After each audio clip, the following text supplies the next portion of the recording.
नमस्कार, ANB news देख रहे हैं आप और मैं हूं आपके साथ हितेंद्र। राष्ट्रधर्म में आप सभी का स्वागत है। मुंबई पुलिस के पूर्व कमिश्नर परमवीर सिंह का एक पत्र महाराष्ट्र की सियासत में ऐसा भूचाल लेकर के आया जिससे विपक्ष सरकार पर हावी हो गया और अब आखिरकार अनिल देशमुख को भी अपनी कुर्सी छोड़नी पड़ी। मामला बॉम्बे हाईकोर्ट में भी था, जिस पर अब कोर्ट ने बड़ा फैसला सुनाया है। 100 करोड़ रुपए के वसूली के आरोपों की जांच अब सीबीआई करेगी और याचिका पर अपना फैसला सुनाते हुए बॉम्बे हाईकोर्ट ने यह कहा कि इस मामले में एफआईआर हुई है, पुलिस से जांच की अपील की गई थी। कोर्ट ने यह कहा कि अनिल देशमुख पर यह आरोप लगाए गए हैं और वो ही राज्य के गृह मंत्री हैं। ऐसे में निष्पक्ष जांच के लिए पुलिस पर निर्भर नहीं रह सकते और इसलिए सीबीआई को इस मामले की जांच करनी चाहिए। महाराष्ट्र के गृह मंत्री अनिल देशमुख की ओर से इन आरोपों को नकारा गया था और साथ ही एनसीपी प्रमुख शरद पवार ने भी अनिल देशमुख के इस्तीफे से इनकार किया था। लेकिन अब आखिरकार गृह मंत्री की कुर्सी गई है और नैतिकता के आधार पर अब सीएम ठाकरे से भी इस्तीफा मांगा जा रहा है। वहीं खबर यह भी सामने आ रही है कि मामले में अनिल देशमुख अब सुप्रीम कोर्ट जा सकते हैं।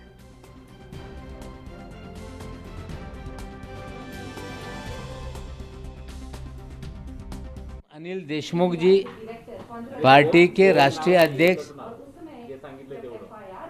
पवार साहब से जाके मिले। उन्होंने इच्छा जाहिर की कि ये प्रीलिमिनरी इंक्वायरी चलते हुए मैं अपने पद पे नहीं रहना चाहता, जिसको लेके पार्टी ने निर्णय लिया कि वे मुख्यमंत्री से जाकर अपना इस्तीफे के बारे में इस्तीफा दें और पार्टी ने मुख्यमंत्री से विनती की है कि गृह मंत्री का इस्तीफा स्वीकारें। इस्तीफा देने के लिए स्वयं गृह मंत्री जो अनिल देशमुख जी हैं वह मुख्यमंत्री के घर गए हैं। पार्टी ने विनती की है कि इस्तीफा स्वीकारा जाए। हमें आशा है कि इस्तीफा वे स्वीकारेंगे और निश्चित रूप से जिस तरह से आदेश आया, स्वयं उन्होंने कहा कि ये उचित नहीं होगा कि मैं इस पद पे रहूं, इसलिए वे इस्तीफा देने का उन्होंने मन बनाया था, जिसे पार्टी ने मुख्यमंत्री से विनती की है कि इस्तीफा वे स्वीकारें। नहीं, मैं बहुत समाधान व्यक्त करता हूँ कि पवार साहब ने, क्योंकि मैं बार बार पवार साहब कहूँगा, क्योंकि पवार साहब जो कहेंगे वही इस महावसूली आघाड़ी के सरकार में होगा। तो उन्होंने इस बार धनंजय मुंडे के समय में नहीं किया, लेकिन इस बार संवेदनशीलता से इस निर्णय को लिया और उस निर्णय को अनिल देशमुख जी को भी और उद्धव जी को भी इम्प्लीमेंट करना पड़ेगा। महाराष्ट्र में और देश में यदि डेमोक्रेसी बचनी है तो इस प्रकार के प्रघात समय समय पर इतिहास में लिखने पड़ेंगे। भाई इस प्रकार की घटना हुई तो इस्तीफा हुआ, यदि आज इस्तीफा नहीं होता तो यह इतिहास में लिखा जाता कि भाई सीबीआई इंक्वायरी लगने के बाद भी इस्तीफा नहीं हुआ।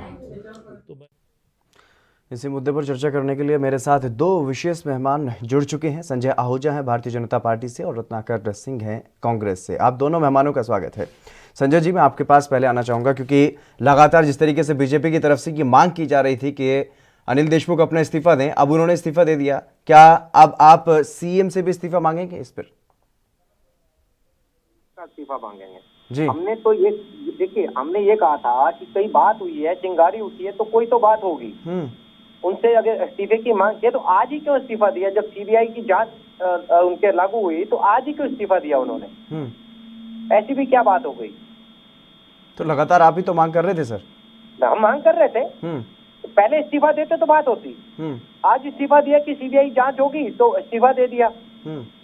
रत्नाकर जी, अगर उनको लगता था कि वो निर्दोष हैं और उन्होंने कुछ ऐसी बात नहीं कही है तो उनको पहले नैतिकता के आधार पर इस्तीफा दे देना चाहिए था। रत्नाकर जी, चल क्या रहा है महा विकास आघाड़ी सरकार में? जी देखिए, आज जो परिस्थितियां हैं उन परिस्थितियों के संदर्भ में मैं यही कहूंगा कि गृह मंत्री जी जो अनिल देशमुख ने जो इस्तीफा दिया है वो नैतिकता के आधार पे उन्होंने इस्तीफा दिया है। न्यायपालिका ने कहा कि उसकी सीबीआई जांच होगी और 15 दिन के अंदर रिपोर्ट करना है। तो उनको लगा कि इस पद पे रहते हुए जांच में कहीं पे भी कोई दबाव महसूस न करे, कहीं पे भी जांच जो है पूरी निष्पक्षता के साथ हो, इसके लिए उन्होंने सर इस्तीफा इसीलिए तो दिया। सीबीआई को सौंपा गया मसला। अगर यहाँ पर नैतिकता की बात होती तो वही बात है कि 15 दिन पहले तक अब तक क्या कर रहे थे, अब तक नैतिकता याद नहीं आई थी क्या? देखिए मैं फिर वही बात बोलना चाह रहा हूँ। परमवीर सिंह के ऊपर अगर वाजे के ट्रांसफर को लेकर अगर आरोप लगा, परमवीर सिंह के ऊपर जो जांच का आदेश दिया गया, गृह मंत्री ने उनको ट्रांसफर किया दूसरे डिपार्टमेंट में, ताकि जांच पूरी तरह से निष्पक्षता से की जाए। उसी प्रकार अगर न्यायपालिका कहती है कि इनकी जांच सिर्फ गंभीर मुद्दा है, इस पे जांच होनी चाहिए, तो उन्हें नैतिकता के आधार पे उन्होंने रिजाइन कर दिया है। तो हम तो ये चाहते हैं, महाविकास आघाड़ी की सरकार ये चाहती है कि पूरी निष्पक्षता के साथ इसकी जांच हो, जो भी लोग इसमें इन्वॉल्व हो, चाहे वो कितने भी बड़े स्तर के अधिकारी हो या कोई और नेता इसमें अगर शामिल है, तो अगर इसमें अगर पकड़ा जाता है या अगर साक्ष्य मौजूद होता है तो उसके ऊपर भी कार्रवाई होगी। हम तो जनता के लिए जवाबदेह हैं, हम तो बैठे हैं जनता की जवाबदेही को लेने के लिए। हम तो जनता के प्रति जवाबदेह हैं, हम भारतीय जनता पार्टी के प्रति जवाबदेह नहीं है, हम जनता के प्रति जवाबदेह हैं। बिल्कुल संजय जी, आ रहा हूं आपके पास। इन्होंने तो कह दिया कि हम तो जनता के प्रति जवाबदेह हैं, लेकिन बीजेपी इस तरीके से सिर्फ आरोप लगा रही है। जी संजय जी। जितेंद्र जी, विपक्षी पार्टियों के लिए कोई जवाबदेही नहीं होता, जनता के लिए जवाबदेही होता है। हम भी रूलिंग पार्टी में है कई स्टेट में, विपक्ष हमसे मांगती है जवाब, तो हम ये नहीं कहते कि कांग्रेस को जवाब नहीं देंगे, जनता को देंगे। विपक्ष जो बात रखती है वो जनता की आवाज रखती है, और नैतिकता के आधार पर अगर आज इस्तीफा दिया है तो 15 दिन पहले देते कि निष्पक्ष जांच कराओ, मैं बिल्कुल निर्दोष हूँ। मैं तो आज ओपन तौर पे कह रहा हूँ कि भारतीय जनता पार्टी में भी अगर किसी भी मंत्री पे कोई भी एलिगेशन लगता है तो नैतिकता के आधार पर हमें आज ही इस्तीफा दे देना चाहिए कि आप निष्पक्ष जांच कीजिए, मैं सब उसमें अगर भागीदारी नहीं पाया गया तो मुझे दोबारा पद मिल जाएगा। बिल्कुल। रोहित होले जी भी हमारे साथ जुड़ गए हैं, महासचिव हैं एनसीपी के। रोहित जी, आपका स्वागत है एनबी न्यूज पर। हाँ जी रोहित जी, बात ये कही जा रही है कि नैतिकता के आधार पर गृह मंत्री ने अब इस्तीफा दिया है, लेकिन जब जांच सीबीआई कर रही थी तो फिर अब इतने दिन से, अगर 15 दिन से इस्तीफा नहीं दिया गया था तो अब भी मत देते। मेरा इसमें ना बहुत बड़ा पहला सवाल ऐसा है जी। हाँ जी, नैतिकता की जो बात कर रहे हैं, जो भाजपा जो नैतिकता की बात कर रहे हैं, वो उनमें खुद में नैतिकता है क्या? जबकि पुलवामा में, पठानकोट में जब हमला हुआ था तभी ये सत्ता में थे ना। पिछले 6 साल में बीजेपी के कौन से मंत्री ने नैतिकता के आधार पे जो नैतिकता हमें सिखा रहे हैं, नैतिकता सिर्फ एनसीपी और कांग्रेस के लिए होती है क्या? बीजेपी के लिए वो लागू नहीं होती की? तो रोहित जी, आप ये कहना चाहते हैं कि अनिल देशमुख ने जो इस्तीफा दिया वो नैतिकता के आधार पर नहीं दिया, तो सर वो भी बता दीजिए कि आखिरकार कौन सा दबाव था, क्या ऐसी परेशानी थी जिसकी वजह से ये इस्तीफा दिया गया? नहीं, ये जो है ना नैतिकता की जो है ना, नैतिकता की ये जो बात कर रहे हैं ना, तो इनको पहले है ना नैतिकता बोलने का है ना कोई अधिकार नहीं है। पुलवामा में जब हमला हुआ था, पठानकोट में जब हमला हुआ था, और जहाँ पे चुनाव होता है उसके पहले ही शहीद लोग होते हैं। कौन से सैनिक होते हैं या अपने पुलिस होते हैं, निम्न लश्करी दल होता है, जो शहीद होने के ऊपर इनकी राजनीति चलती है। हर एक इलेक्शन के पहले लोग शहीद होते हैं, देश के सुपुत्र शहीद होते हैं। तो नैतिकता कौन सी बात कर रही है? इनकी नैतिकता कौन सी है? सिर्फ कांग्रेस और एनसीपी के लिए नैतिकता है? आऊंगा संजय जी, आपके पास आऊंगा। दो एक साथ बोलेंगे तो कुछ समझ नहीं आएगा। जी रोहित जी। रोहित जी, संजय जी कुछ कह रहे थे बीच में, मैंने उनको टोका है कि आपकी बात पूरी हो जाए पहले। लेकिन रोहित जी, सवाल ये है कि अगर नैतिकता के आधार पर नहीं दिया तो आखिरकार क्या वजह रही, क्यों इस्तीफा देना पड़ा अब आकर के? बराबर सही है ना। जब इनकी हमारी यहाँ पे संस्कृति ऐसी है कि जो सीबीआई केंद्रीय जांच एजेंसी जब जांच करती है तो हम यहाँ पे ये पद पे नहीं रहेंगे, क्योंकि कोई भी जो जांच है उसमें कोई भी दिक्कत नहीं आनी चाहिए, इसके लिए इस्तीफा देना जरूरी था। ये पद पे रहेंगे, ये पद पे रहेंगे और जांच एजेंसी को कुछ दिक्कत होगी, कानून को कुछ दिक्कत होगी, इसके लिए ये रिजाइन दिया है, राजीनामा दिया है। जी बिल्कुल। संजय जी क्या कहना चाहेंगे, क्योंकि ये जिस तरीके से कह रहे हैं कि नैतिकता का पाठ इन्हें मत पढ़ाइए, आपने नैतिकता को कहाँ रखा हुआ है कुछ नहीं पता। मैं बताता हूँ जितेंद्र जी, ये पुलवामा हमले के साथ इसको जोड़कर देख रहे हैं, ये शहीदों का अपमान हो रहा है। पुलवामा हमला एक दुखद घटना थी और ये करप्शन का मामला है। अब दोनों को कैसे नैतिकता के आधार पर जोड़ रहे हैं? हमें नहीं पढ़ाना किसी को नैतिकता का पाठ, ये खुद को पढ़ना चाहिए, खुद को समझ होनी चाहिए। हम देश हित में काम करते हैं, व्यक्ति हित में काम नहीं करते। रत्नाकर जी भी कुछ कहना चाह रहे हैं। जी रत्नाकर जी। देखिए संजय जी कह रहे हैं नैतिकता पहले 15 दिन पहले क्यों नहीं याद आई। मैं इनको एक घटना याद दिलाना चाहता हूँ जहाँ पे इनकी क्या है, इनकी मानसिकता समझ में आ जाएगी लोगों को। जब मोदी जी तत्कालीन जब मुख्यमंत्री थे गुजरात के, उस समय गृह मंत्री अमित शाह थे। आपको याद होगा डीजी बंजारा ने मोदी और शाह के ऊपर पूरा खुला रूप से पत्र लिख के ये आरोप लगाया था कि पुलिस के कार्य में इतना ज्यादा इन लोगों का हस्तक्षेप है कि पुलिस प्रशासन अपनी काम जो है वो सही तरीके से कर नहीं पा रही है। तो उस समय इन्होंने क्यों नहीं इस्तीफा दे दिया?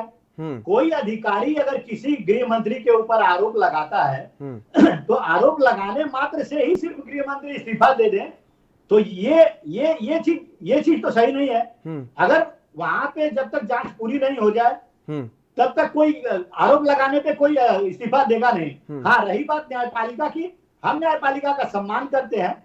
कांग्रेस पार्टी या महाविकास आघाड़ी सरकार उसकी सम्मान करती है। इस जांच में जो 15 दिन का जांच होगा, उस जांच में कहीं भी किसी तरह का दबाव सीबीआई पे नहीं आए, पूरी निष्पक्षता के साथ जांच हो, दूध का दूध पानी का पानी हो जाए। जो लोग इसमें इन्वॉल्व है, बाजे के साथ, परमवीर सिंह के साथ जो लोग इन्वॉल्व है, उन लोग का पूरा कच्चा चिट्ठा खुलना चाहिए और फिर उसके हिसाब से उनका कानूनी कार्रवाई करनी चाहिए। तो ये जो 15 दिन पहले जब एनआईए जांच कर रही थी, उसी के आधार पे हम इन लोगों ने आरोप लगाया, उसी के आधार पे अगर हम ये कर दें, अगर उसी के आधार पे हम लोग इन्हें इस्तीफा दे दें तो ये राजनीति में इस तरह से परिस्थितियां होती नहीं है। इस तरह तो मोदी जी को बहुत पहले ही इस्तीफा दे देना चाहिए, अमित शाह को बहुत पहले इस्तीफा दे देना चाहिए। बिल्कुल रत्नाकर जी माफी चाहूंगा, आपको रोकना होगा फिलहाल। संजय जी आपको भी, और रोहित जी आप भी बने रहिएगा, लगातार हमारे साथ इस मुद्दे पर चर्चा करेंगे, लेकिन फिलहाल वक्त एक छोटे से ब्रेक का, जल्द हाजिर होंगे।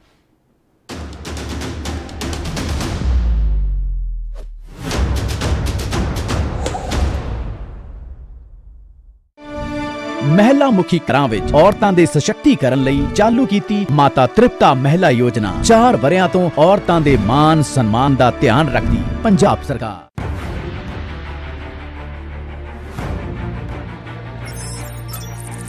खबर चाहे सियासत की हो या सरकार की,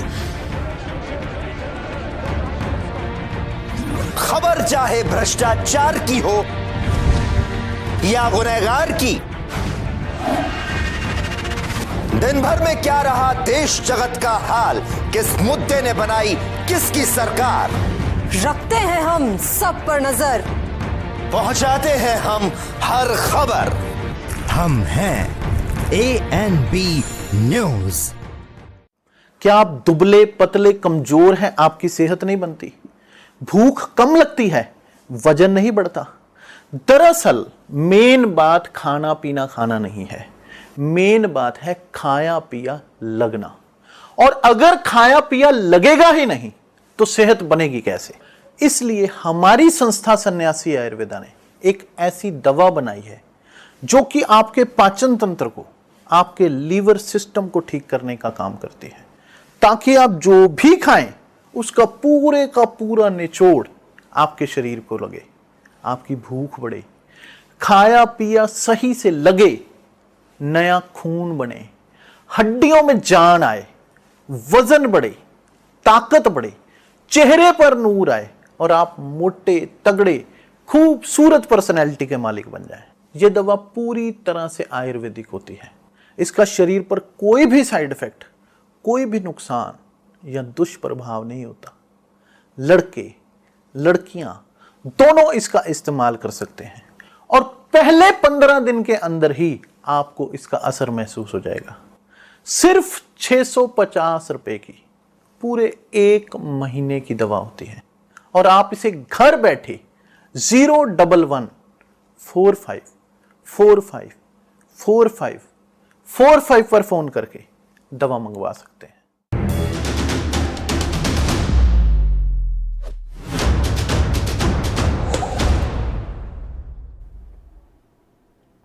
ब्रेक के बाद एक बार फिर से आप सभी का स्वागत है। हम चर्चा कर रहे हैं जिस तरीके से महाराष्ट्र की सियासत में भूचाल आया हुआ है, और इसी पर चर्चा करने के लिए मेरे साथ खास मेहमान जुड़े हुए हैं। रत्नाकर जी हैं कांग्रेस से और संजय आहूजा बीजेपी से और रोहित होले जी हैं एनसीपी से। रोहित जी, मैं आपके पास आना चाहूँगा क्योंकि अब इस्तीफा हो गया है, भले ही आप ये कह रहे हैं कि नैतिकता के आधार पर हुआ है, वो पार्टी के अंदर का मसला है कि किस तरीके से हुआ है, लेकिन अब आगे क्या करने वाले हैं आप? क्योंकि नैतिकता का जो पार्ट आपने बीजेपी को पढ़ाने की कोशिश की, उस पर इन्होंने कहा कि शहीदों का आप अपमान कर रहे हैं, लेकिन चलिए छोड़ देते हैं उस बात को, नैतिकता को। अब आगे क्या करेंगे?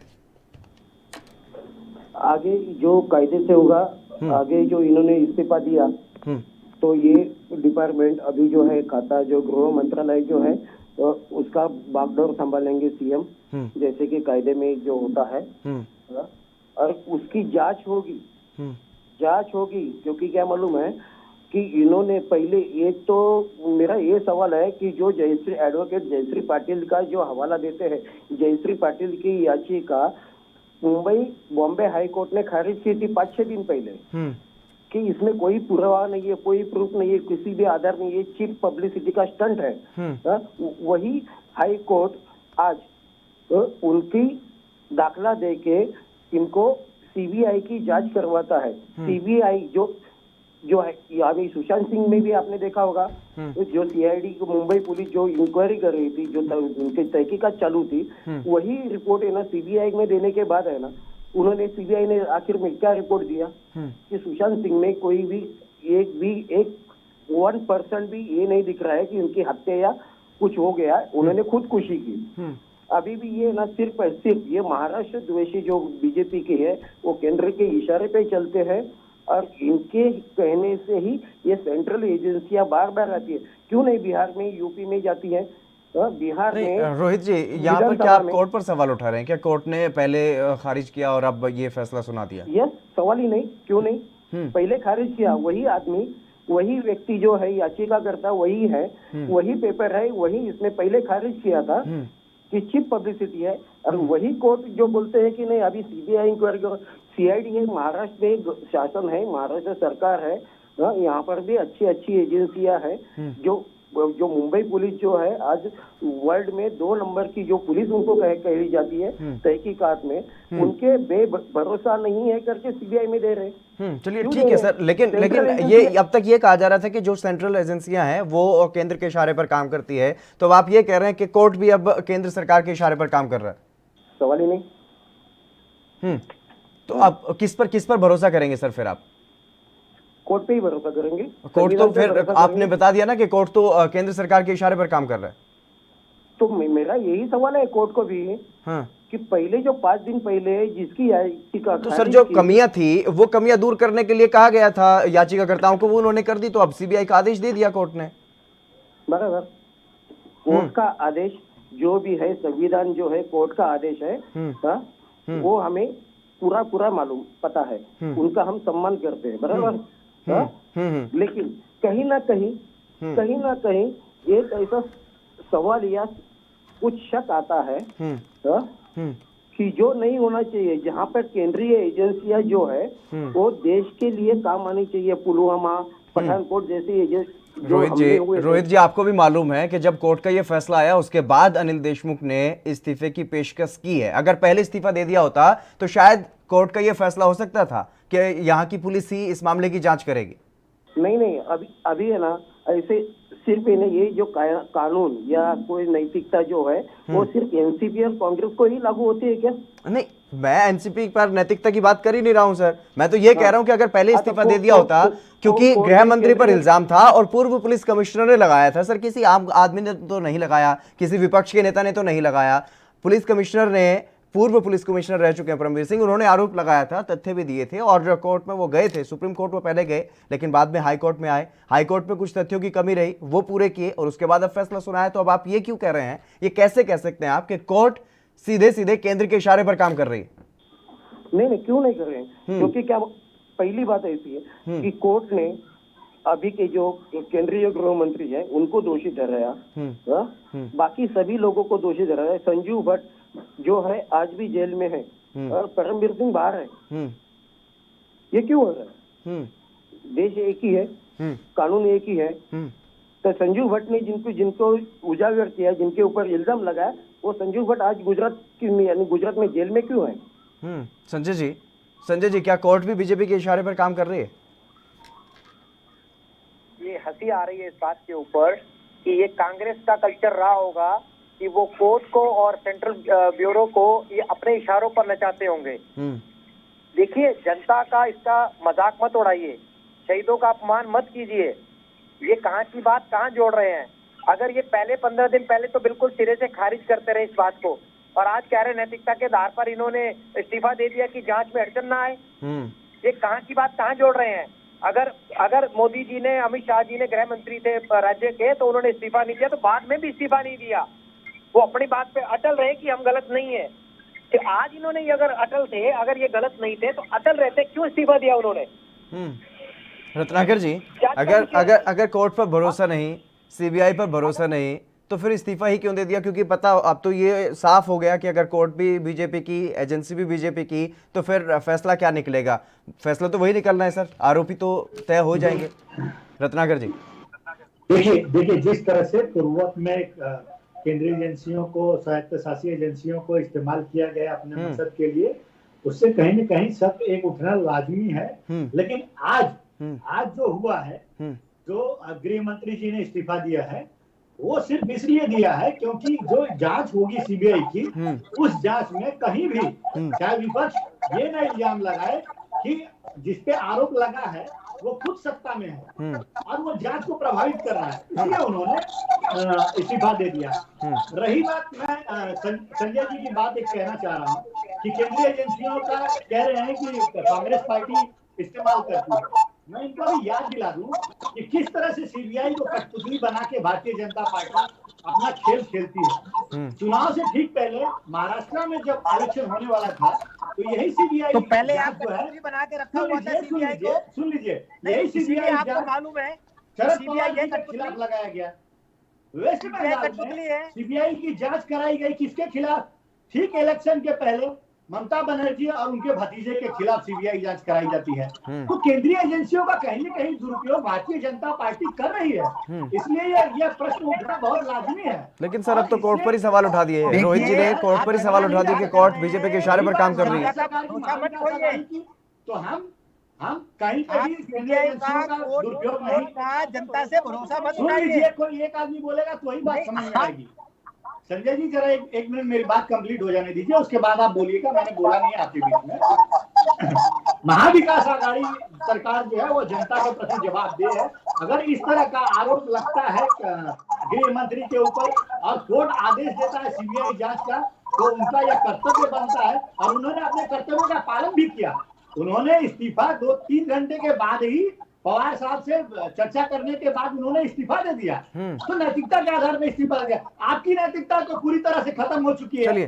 चलिए रोहित जी, बिल्कुल रत्नाकर जी, बिल्कुल सीबीआई जांच करने लगते हैं। सुशांत सिंह के प्रकरण में क्या हुआ? हमारी एजेंसियां अच्छे तरीके से मुंबई पुलिस काम कर रही थी और एक चलिए सुशांत सिंह की बात नहीं कर रहा हूं मैं, बिल्कुल रत्नाकर जी रोकना चाहूंगा आपको। रोहित जी, मेरा सवाल अब ये है आपसे, क्योंकि आपको कोर्ट पर भी भरोसा नहीं रहा, क्योंकि कोर्ट भी बीजेपी इशारे पर काम कर रही है आपके हिसाब से, और सीबीआई एजेंसी और तमाम एजेंसियों पर आप पहले ही आरोप लगाते रहे हैं। आपकी एजेंसी पर, आपकी पुलिस पर विपक्ष को भरोसा नहीं है, क्योंकि आपके नेता जो है वो सरकार में है, आप गृह मंत्री थे अभी तक, अनिल देशमुख खुद। तो ऐसे में फिर समाधान कैसे निकलेगा सर? जनता को कैसे भरोसा होगा कि कौन सही है कौन गलत है? रोहित जी, मालूम है जी, मुझे मुंबई पुलिस, महाराष्ट्र पुलिस पे पूरा भरोसा है। भारत के सर आपको तो हो गई क्योंकि आपकी सरकार है, मैं जनता की बात कर रहा हूँ सर। जनता को कैसे भरोसा होगा? जनता की ही बात कर रहा हूँ। जनता यहाँ पे हिंदुस्तान में किसी पक्ष की सरकार आए कि नहीं आए, जो संविधान है वो संविधान के हिसाब से काम करते हैं। लेकिन मेरा ये कहना है। चलिए बहुत शुक्रिया रोहित जी मेरे साथ जुड़ने के लिए। रत्नाकर जी आपका भी बहुत शुक्रिया। संजय जी आपका भी बहुत शुक्रिया इस चर्चा में जुड़ने के लिए। राजधर्म में बस इतना ही, आप बने रहिए एएनपी न्यूज के साथ।